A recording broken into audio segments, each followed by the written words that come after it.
Características de la minja, 6 tipos de minja.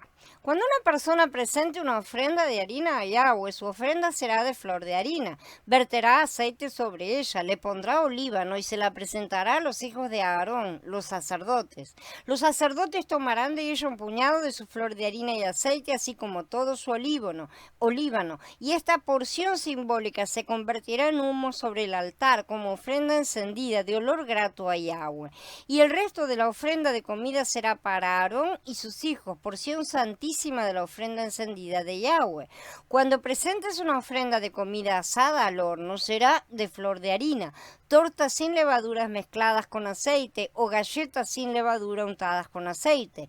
Si tu ofrenda es una ofrenda de comida a la sartén, será de flor de harina mezclada con aceite, sin levadura. Pártela en pedazos y vierte aceite sobre ella. Es una ofrenda de comida.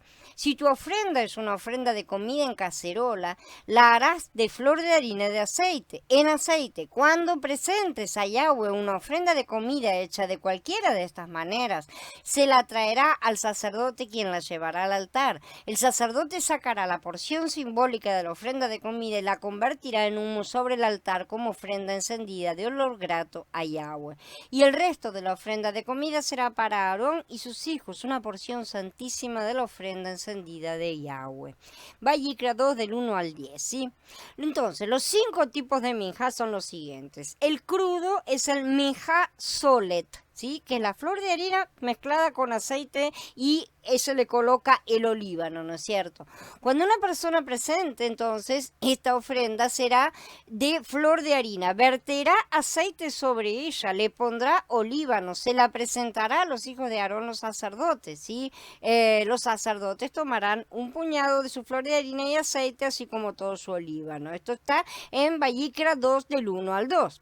Después tenemos las otras formas de presentar el minjá, que son formas cocidas todas. Tenemos el minjá jalá, que es una torta o rosca sin levadura, ¿sí? Cocida al horno.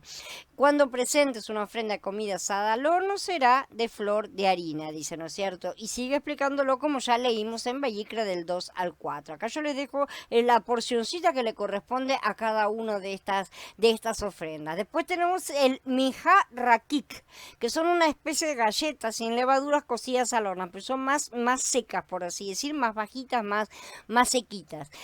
Tenemos el minjá mahabat, que es una galleta que está hecha ya a la plancha o a la sartén, ¿sí? Que se hace directamente sobre el fuego, sobre una plancha de metal o una sartén, puede ser.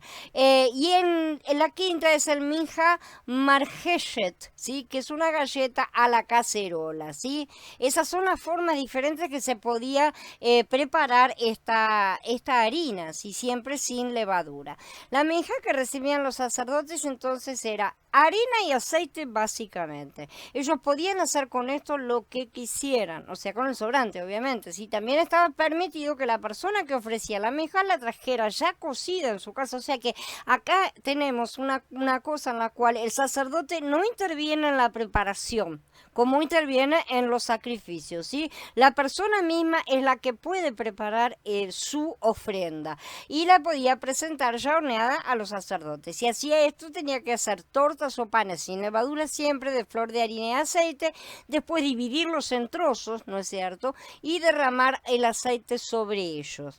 Podían cocerse al horno o en la sartén, como vimos. Y estas últimas, las cocidas, tenían que estar partidas en trozos justamente para que el Cohen pudiera realizar la kemitzá, que es justamente el tomado de la porción, ¿sí? Lleva ese nombre en hebreo. Cuando presentes allá una ofrenda de comida hecha de cualquiera de estas maneras, se la traerá al sacerdote, quien la llevará al altar, ¿sí? Y es el sacerdote justamente el que sacaba ahora sí la parte simbólica y se ocupaba del resto del ritual de esta minja.